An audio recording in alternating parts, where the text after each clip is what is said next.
اللہ تبارک و تعالی قرآن عظیم میں ارشاد فرماتا ہے وَأَمَّا بِنِعْمَةِ رَبِّكَ فَحَدِّثْ، جس کا ترجمہ، جس کا مطلب، جس کا ارتھ یہ ہے کہ اپنے رب کی نعمت کا خوب خوب چرچا کرو۔ کیا ہے کہ اپنے رب کی نعمت کا خوب خوب چرچا کرو۔ اب کیا آپ کو یہ بھی سمجھانا پڑے گا کہ اللہ کی نعمتیں کیا ہیں؟ اللہ کی بہت ساری ان گنت نعمتیں ہیں، چھوٹی بڑی بہت ساری نعمتیں ہیں۔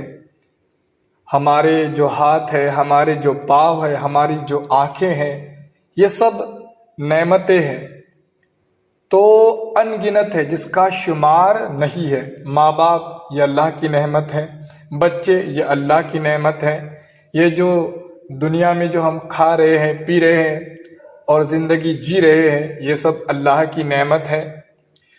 مگر ان تمام نعمتوں کی سردار کون ہے؟ سب سے بڑی نعمت ہے کیا؟ سب سے بڑی نعمت کیا ہے؟ تو بے شک جس نعمت کے صدقے یہ تمام نعمتیں ملی، وہ نعمت سب سے بڑی نعمت، تو سب سے بڑی نعمت ہے حضرت محمد صلی اللہ تعالی علیہ وسلم۔ اب کسی کو شک ہے کہ حضور نعمت نہیں ہے؟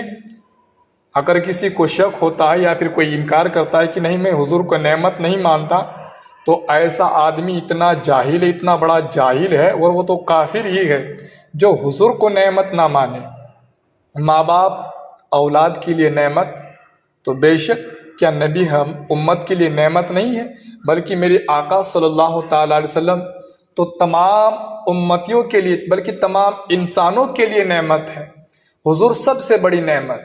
اب یہاں پر فرمایا وَأَمَّا بِنِعْمَةِ رَبِّكَ فَحَدِّثْ، اپنے رب کی نعمت کا خوب خوب چرچا کرو۔ کیا فرمایا؟ اپنے رب کی نعمت کا خوب خوب چرچا کرو۔ اب چرچا کسے کہا جاتا ہے؟ تو بھئی ذکر اور چرچا، اس میں فرق ہے۔ ذکر جو ہے وہ اکیلے بھی ہو سکتا ہے، ذکر جو ہے وہ تم تنہا بھی کر سکتے ہو، ذکر جو ہے تم آہستہ بھی کر سکتے ہو، مگر اگر تمہیں چرچا کرنا ہو تو محفل کی ضرورت ہے۔ اگر تمہیں چرچا کرنا ہو تو پھر تمہیں لوگوں کو اکٹھا کرنا پڑے گا۔ ہاں، چرچا اکیلے نہیں ہوتا، بہت سے لوگوں کو اکٹھا کر کے اور پھر ان کے پاس جو جس چیز کا ذکر بلند آواز کے ساتھ کیا جاتا ہے اسے چرچا کہا جاتا ہے۔ اب چرچا یا پر فرمایا اللہ کی نعمت کا خوب خوب چرچا کرو، تو اللہ کی نعمت کا چرچا کرو یہ نہیں فرمایا، اللہ کی نعمت کا خوب چرچا کرو، اللہ کی نعمت کا خوب چرچا کرو۔ تب اس سے پتہ چلا کہ میں نے تو پہلے کہہ دیا کہ چرچا کرنے کے لیے لوگ چاہیے، بہت لوگ چاہیے، محفل چاہیے۔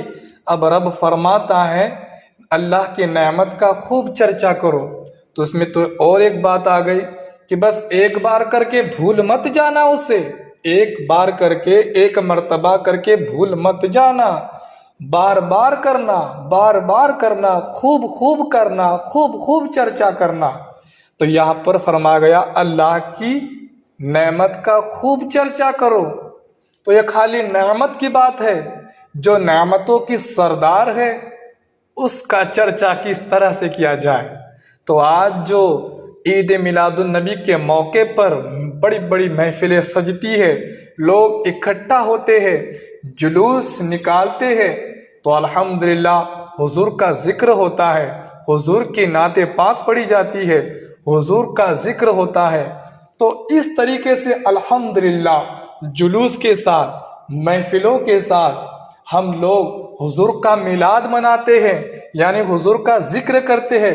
تو یہ تو قرآن سے ثابت ہے۔ اگر کوئی بدبخت کہے نہیں یہ قرآن سے ثابت نہیں ہے، تو اس سے بڑا جاہل تو پھر کوئی ہو ہی نہیں سکتا۔ اب وہ لوگ پکڑ کے لاتے ہیں کہ تم ڈھول بجاتے ہو، تم تاشے بجاتے ہو، تم ڈی جے بجاتے ہو۔ ان لوگوں کو یہ دکھائی نہیں دیتا کہ ہمارے بڑے بڑے علماء ان باتوں کو روکتے ہیں، مگر وہ لوگ یہ نہیں دیکھتے بس ہمارے جاہل لوگوں کو پکڑتے ہیں کہ دیکھو یہ عید میلاد النبی کے دن ڈھول بجاتے ہیں، ڈی جے بجاتے ہیں، تو عید میلاد النبی منانا حرام ہے حرام ہے۔ تو اب جو لوگ شادیوں میں ڈھول تاشے بجاتے ہیں تو کیا تم یہ کہتے ہو کہ دیکھو یہ لوگ شادیوں میں ڈھول تاشے بجاتے ہیں، ڈی جے بجاتے ہیں، شادی کرنا حرام ہے، نکاح کرنا حرام ہے؟ ارے بھائی، جو حرام چیزیں ہیں ان کا بائیکاٹ کرو، جو حرام چیزیں ہیں انہیں غلط کہو۔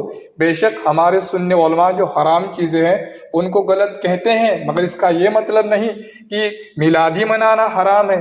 الحمدللہ ادب کے ساتھ اگر میلاد مصطفیٰ اگر منایا جائے تو بالکل جائز ہے۔ تو میلاد اگر مناؤ تو ادب کے ساتھ مناؤ۔ تو جو چیزیں ہیں، جو خرافات ہیں، جو حرام ہیں، جو ڈی جے ہیں، جو باجا ہے، اس سے پرہیز کرو۔ اسی لیے کہ ناک پر اگر مکھی بیٹھے تو مکھی کو اڑایا جاتا ہے، پوری ناک نہیں کاٹی جاتی۔